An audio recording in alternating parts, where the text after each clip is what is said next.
En la música hay algo que se llama dinámica, que nos ayuda a poder interpretar una pieza en el grado de intensidad que el autor pensó para ello. Y podemos ver pequeñas letritas en la partitura que ayuda a quien va a interpretar a darse una idea la fuerza que tiene que aplicar, en el caso del piano, para darle esa intensidad deseada. Y va desde un pianísimo hasta un fortísimo, pero como no me quiero complicar en esta explicación, les voy a poner un ejemplo de lo que es pianísimo y fortísimo. Pianissimo, fortissimo, fortissimo, pianissimo, pianissimo, fortissimo, fortissimo.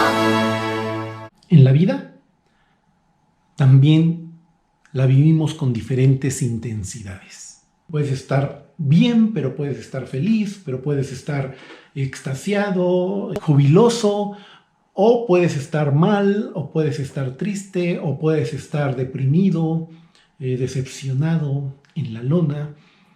En 2 Corintios capítulo 1, versículos 3 al 11, tú vas a encontrar 6 palabras para nombrar las adversidades que podemos vivir como cristianos. Ninguna de las 6 es buena. Vas a encontrar palabras como que estamos en tribulación, que estamos en aflicción, que estamos en sufrimiento, que estamos abrumados, que estamos atribulados. Vas a oír la palabra muerte. Y la pregunta aquí es, ¿cómo estás el día de hoy? Yo realmente espero que estés entre los límites de bien, extasiado, jubiloso. Pero por la situación que estamos viviendo es probable que el encierro, que las informaciones que estamos recibiendo de muchos lados y no sabes ni cuál es verdad, que el no ir a trabajar, no poder salir, quizá estamos entre los rangos de mal y en la lona. A pesar de que hoy es 10 de mayo y quizá eso haga peor la situación. Como mexicanos estamos muy acostumbrados a ir y visitar a nuestras madres, pero hoy no podemos hacerlo. Paradójicamente, el no ir a visitar a tu mamá se ha convertido hoy, 2020, en un acto de amor. El no darle un beso en un acto de protección hacia tu madre. Si tú ya no tienes a tu mamá, esta fecha de por sí ya es difícil. Ya es complicada llegar a ella y no tenerla y saber que no es que se acabe la pandemia y la vas a ir a ver. Y eso a veces hace que no nos sintamos tan bien. Algo también que es muy cierto es que es muy complicado encontrar consolación en este mundo. La misma Biblia habla de ello. Por ejemplo, el salmista David dice, el escarnio ha quebrantado mi corazón y estoy acongojado. Esperé quién se compadeciese de mí y no lo hubo, y consoladores y ninguno hallé. Job también se queja de sus amigos que según le habían ido a consolar y les dice en Job 16:2, muchas veces he oído cosas como estas, o sea, no me estás diciendo nada nuevo. Consoladores molestos son todos vosotros. Estarás de acuerdo conmigo que cuando tú te sientes muy mal es muy difícil encontrar a una persona que tenga las palabras correctas, porque se necesita estar en tus zapatos para saber exactamente lo que estás sintiendo. Ahora, la persona en la tierra de la cual vamos a obtener más consuelo es nuestra madre. Es la única persona capaz de ponerse en nuestros zapatos, de darnos ese abrazo y con ese abrazo tratar de sacar el dolor, y ella es capaz y daría lo que fuera por trasladar ese dolor de uno hacia ella. Ella es la única que se va a solidarizar con lo que sentimos y nos va a entender al 100%. Entre todos los consoladores, un niño siempre va a preferir los brazos de su madre. En la guerra oímos que gente muere gritando el nombre de su madre tratando de obtener algún consuelo. Es por eso que me llama mucho la atención que en la Biblia, cuando Dios habla de consuelo, es capaz de dejar esa figura de padre que estamos tan acostumbrados a ella y presentarse como figura de una madre para que entendamos y nos familiaricemos con la forma en que Dios nos quiere consolar. Desde niño, una forma en que mi mamá me ha consolado es pone mi cabeza en sus rodillas y con su mano me empieza a acariciar mi cabello. Y yo puedo estar ahí horas. Si tú me dices cuál es uno de tus lugares favoritos, automáticamente mi mente va a ir a las rodillas de mi mamá, en donde ella está acariciándome. Y cuando yo leo en la Biblia que Dios usa esa figura para ofrecerme su consuelo, me quedo desarmado, me quedo asombrado. Fíjate, dice Isaías capítulo 66, versículos del 12 al 13. Y mamaréis, y en los brazos seréis traídos, y sobre las rodillas seréis mimados. Como aquel a quien consuela su madre, así os consolaré yo a vosotros. Quiero preguntarte, ¿cuándo fue la última vez que fuiste a las rodillas de nuestro Dios y te dejaste consolar y te dejaste mimar, como dice este versículo? ¿Te sientes atribulado? ¿Por qué no vas a las rodillas de nuestro Dios para que te mime? Últimamente, mi mamá me ha dicho, ven hijo, ven. Cuando estamos solos, yo encantado voy y me cuesto. Pero cuando está mi esposa o hay más gente, digo, no ma, así estoy bien, no me hace falta. Aunque por dentro, yo quiero estar ahí. Y a veces creo que con Dios hacemos lo mismo. No nos dejamos consolar. Nos creemos los maduros, nos creemos los que podemos nosotros solos, los que no necesitamos de nadie más. Y nos perdemos una oportunidad de oro de conocer a nuestro Consolador. La única oportunidad que tenemos de conocer a Dios como Consolador es cuando estamos en sufrimiento. No lo vamos a poder conocer cuando estamos alegres o cuando estamos bien. Ahí no se conoce el Consolador. Fíjate lo que dice Dios en Isaías 51:12. Yo, dice Dios, yo soy vuestro Consolador. ¿Quién eres tú? Para que tengas temor del hombre mortal y del Hijo del Hombre que es como Él. ¿Quién eres tú para no dejarte consolar? ¿Quién eres tú para no traer tus cargas y descansar en mí? ¿Quién eres tú para rechazar mi consuelo? En el video que tenemos del nacimiento de Santiago, él nace y empieza a llorar y no para de llorar. Y ahí se le ve cómo le meten la sonda y lo están limpiando y le meten aparatitos en las narices para quitar todas las mucosidades. Y está él a pleno grito y el quirófano estaba muy frío, yo lo recuerdo. Y yo trataba de decirle, Santiago, todo está bien. Pero él no paraba de llorar. Y hay una escena en el video en donde Marcela le están terminando de hacer la cesárea, tenía las manos inmovilizadas y le ponen a Santiago cerquita de su cara y ella le empieza a hablar. Automáticamente, con su voz, Santiago deja de llorar y trata de abrir sus ojitos como para tratar de conocer a esa voz que había escuchado por 9 meses. En otra ocasión, a mí me había tocado bañar a Santiago en la noche y justo cuando yo voy saliendo del baño con él en brazos, tendría a lo mejor 1 año, apagué la luz y no me di cuenta que él mete la mano en la puerta. Y yo cierro fuerte. Su dedo se queda atrapado y le rompo su dedito. Yo me sentía muy mal, yo quería llorar, yo quería consolarlo. Yo le decía, Santiago, hijo, perdóname. Y su mamá inmediatamente da un brinco y va y me lo quita y le empieza a hablar y le empieza a decir y besar y lo empieza a acariciar y le empieza a cantar y lo empieza a arrullar. Y poco a poco fue calmando ese llanto, cosa que yo no pude hacer. Pero lo que yo quiero dar a entender con estos ejemplos es que en la vida también necesitamos niveles de consuelo, intensidades de ese consuelo. A veces solo con la palabra, pero a veces necesitamos más. Necesitamos caricias, necesitamos, como acabamos de leer, ponernos en las rodillas de nuestro Dios y dejar que Él nos mime.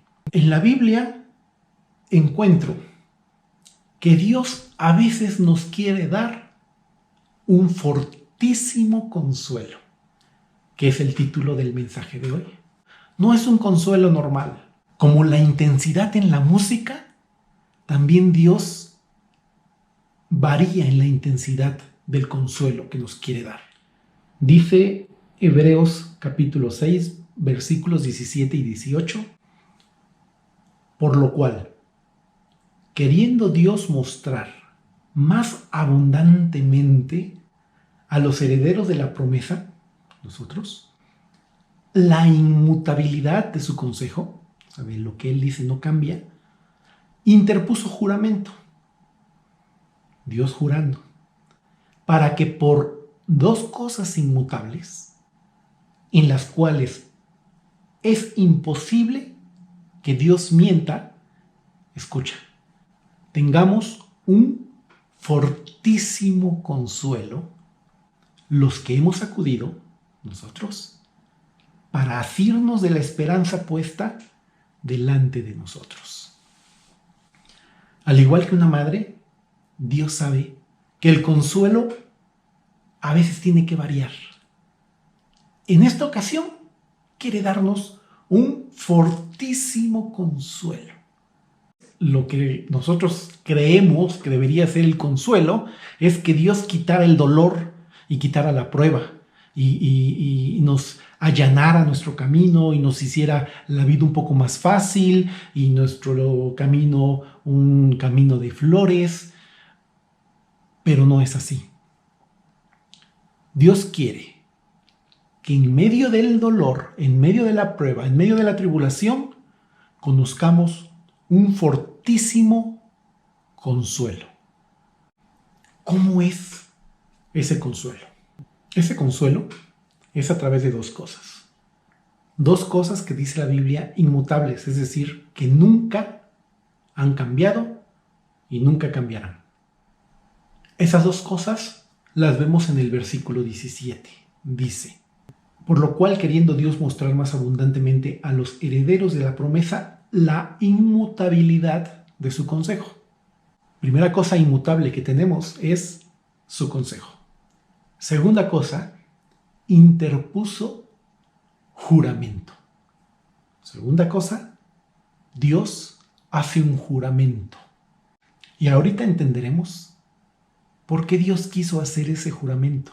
No sé si te pasa, pero a veces oramos como lo hacía el salmista, diciendo, acuérdate de tu palabra dada a tu siervo, en la cual he estado esperando. Como si a Dios se le olvidara lo que alguna vez nos dijo. Como si Dios no tuviera presente que estamos viviendo una situación complicada. Como si Dios no le interesara y no estuviera al tanto de lo que nos está sucediendo.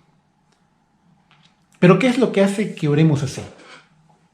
Ver nuestra cartera, a lo mejor ya sin dinero, ver la despensa medio vacía, ver un diagnóstico médico, ver el saldo que nos queda en el banco y volteamos hacia el cielo y decimos, acuérdate, Señor, acuérdate de mí. Pero la realidad es otra totalmente diferente. La realidad es que Dios está tan interesado en que le creamos que está dispuesto no solo a darnos promesas, sino dentro de esas promesas a hacer un juramento. para que nos quede claro.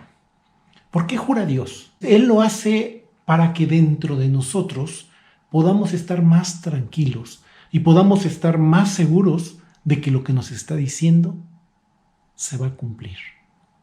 El mismo versículo 16 nos explica por qué la necesidad de un juramento. Dice el versículo 16, porque los hombres ciertamente juran por uno mayor que ellos, y para ellos el fin de toda controversia es el juramento para confirmación. Es decir, se jura para terminar una controversia. Usted ha visto que, por ejemplo, los presidentes en Estados Unidos, cada vez que van a hacer su mandato, o van a comenzar su mandato, juran poniendo su mano en una Biblia. Y juran hacer cumplir la Constitución de los Estados Unidos. Usted también ve en las películas donde hay cortes, donde hay juzgados, que cuando pasa un testigo se le pide ponga la mano en la Biblia y diga, juro decir la verdad y nada más que la verdad. ¿Por qué ambas personas ponen la mano en una Biblia? Porque se tiene que jurar por algo mayor. Aquí en México tenemos nuestro estilo. Cuando éramos niños nos decían, a ver, si tú estabas diciendo algo o estabas prometiendo algo, te decían, a ver, júralo por tu mamacita chula. Y si el niño juraba por su mamacita chula, es decir, traía a su mamá a esa palabra que estaba diciendo para que el otro niño veía que estaba trayendo a alguien mayor y decía, no, entonces sí te creo, porque no creo que estés jugando con tu mamacita chula. Y con eso se terminaba la controversia, como dice el versículo 16.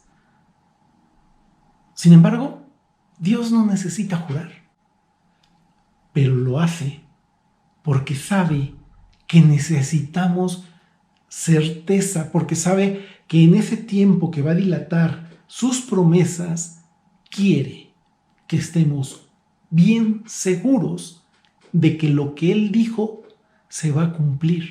En este pasaje está mencionando a Abraham, y tú me vas a decir, bueno, pero Abraham es el padre de la fe. Pero aún al padre de la fe, Dios sabía que esa promesa que iba a tardar 25 años, que su palabra necesitaba ser reforzada para Abraham, no para Dios. Para Abraham necesitaba ser reforzada con un juramento. Y es por eso que en Génesis 22, versículos 16 y 17, dice ese versículo, y dijo, por mí mismo he jurado, dice Jehová, que por cuanto has hecho esto y no me has rehusado tu hijo, tu único hijo, de cierto te bendeciré. Y le empieza a decir que su descendencia va a ser como la arena del mar y como las estrellas del cielo. Hebreos 6:13 nos explica por qué Dios jura por sí mismo. Dice, porque cuando Dios hizo la promesa a Abraham, no pudiendo jurar por alguien mayor, jura por sí mismo. Es decir, Abraham, yo ya te lo dije y yo no miento, pero te lo juro por mí mismo que lo que te estoy diciendo es verdad.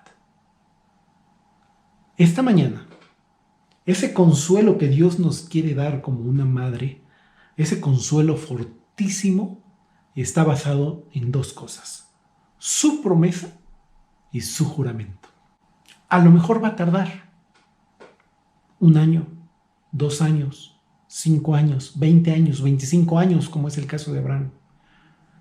Pero de que va a cumplir lo que dijo de ti y de mí, Dios lo va a cumplir. Esta semana estaba viendo un video acerca de Nayib Bukele, el actual presidente de El Salvador. Estaba ante una conferencia de medios masivos cristianos y él estaba explicando todas las complicaciones que tuvo para llegar a la presidencia de El Salvador. Lo que me llama la atención es a la conclusión que llega. Él termina diciendo esta conferencia, estas palabras. Dice, cuando Dios decide algo, ni uno puede contra eso. Esas palabras también las dijo Job. En Job, capítulo 23, versículo 13, dice, pero si Él determina una cosa, ¿quién lo hará cambiar? Su alma deseó e hizo. Él, pues, acabará lo que ha determinado de mí. Y muchas cosas como estas hay en Él. Muchas cosas como estas. Tanto consuelo que Dios nos quiere dar y que a veces nos rehusamos a recibir. ¿Con qué estás lidiando? ¿Qué es la situación que te está impidiendo ir a los brazos de nuestro Consolador y dejarte mimar, como dice el versículo de Isaías? Segundo a los Corintios capítulo 1, versículo 3 dice que Dios, nuestro Dios, es un Dios de toda consolación. Y el versículo 5 dice que de la manera en que abundan en nosotros las aflicciones de Cristo, así, de esa forma, abunda también por el mismo Cristo nuestra consolación. Es decir, entre más aflicciones, más consuelo. ¿Cómo es que conocemos al Dios proveedor cuando hay escasez? ¿Cómo es que conocemos al Dios sanador cuando hay enfermedad? ¿Cómo es que conocemos al Dios guiador cuando hay dudas qué camino seguir? ¿Cómo conocemos al Dios consolador?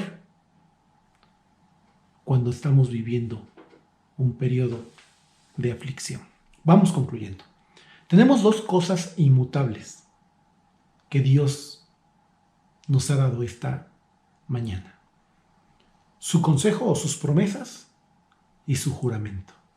Y dice Hebreos que estas dos cosas nos dan un fortísimo consuelo, así como nos los da nuestra Madre. Porque no depende de nuestras fuerzas, porque no depende de lo que hagamos, dejemos de hacer, porque lo que Él ha determinado se va a cumplir en tu vida y en mi vida. Y entonces ese fortísimo consuelo, dice Hebreos, que hace tener una esperanza delante de nosotros. ¿Qué situación estás viviendo el día de hoy? ¿Qué consejo, qué promesa quieres que hoy Dios te vuelva a jurar? Que si lo dijo, va a suceder. ¿Qué estás viviendo? ¿Con qué estás lidiando? ¿Estás lidiando con dudas en tu caminar cristiano? Él te dice hoy, estando persuadido de esto, que el que comenzó en vosotros la buena obra, la perfeccionará hasta el día de Jesucristo. ¿Estás lidiando con necesidades económicas? Él te dice, mi Dios, pues, suplirá todo lo que os falta conforme a sus riquezas en gloria en Cristo Jesús. ¿Has perdido un familiar en Cristo? Él te dice que los muertos en Cristo van a resucitar primero, luego nosotros los que vivimos, los que hayamos quedado, seremos arrebatados juntamente con ellos en las nubes para recibir al Señor en el aire, y así estaremos siempre con el Señor. ¿Tienes algún dolor en tu cuerpo? Él te dice, amados, ahora somos hijos de Dios y aún no se ha manifestado lo que hemos de ser, pero sabemos que cuando Él se manifieste, seremos semejantes a Él, porque le veremos tal como Él es. ¿Tienes algún pecado que te avergüenza y que no te permite llegar a las rodillas de nuestro Consolador? Él te dice, por Jehová son ordenados los pasos del hombre, y Él aprueba su camino. Cuando el hombre cayere, no quedará postrado. No porque seas muy fuerte, no porque tú seas muy sabio, no, porque Jehová sostiene su mano. Y muchas cosas como estas, como dice Job, podríamos seguir y seguir y seguir para cada situación que estemos viviendo. Creo que una de las personalidades que más ignoramos, que más menospreciamos de la Trinidad, es el Espíritu Santo. Ese sentimiento de soledad que luego está con nosotros no es nada más que ignorar que no estamos solos, que el Espíritu Santo está dentro de nosotros. Los primeros cristianos no salieron del aposento alto hasta que fueron llenos del Espíritu Santo. No se movieron de ahí, del aposento alto, hasta que en el Pentecostés, 50 días después de la crucifixión de Cristo, llega el Espíritu Santo. Estuvieron reunidos en una casa. Esta es una excelente oportunidad, hermano. Ojalá no salgamos de esta cuarentena sin experimentar la llenura del Espíritu Santo, sin experimentar estar en las rodillas de nuestro Consolador, dejándonos mimar. Es una excelente oportunidad para que empieces a escuchar la voz del Espíritu Santo, para que empieces a ser guiado por Él. La mayoría de los cristianos le pide a Dios que bendiga sus planes, pero el verdadero cristiano le pide a Dios dirección en su vida. Le pide a Dios hacia dónde tiene que ir. No quiero amoldar a Dios a mis planes.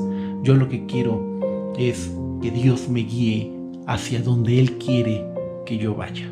Alguna vez me preguntaron en un curso en donde estábamos relajándonos, cerrando los ojos, y nos dijeron: vayan a su lugar favorito. Yo fui a las rodillas de mi madre, en el sillón de la casa de mis padres, acostado en su regazo. Ese es mi lugar favorito. Pero hoy he aprendido que esa misma escena Dios la quiere recrear conmigo. Yo espero que saliendo de acá, después de esta cuarentena, pueda decir, cuando me vuelvan a preguntar: ¿cuál es tu lugar favorito?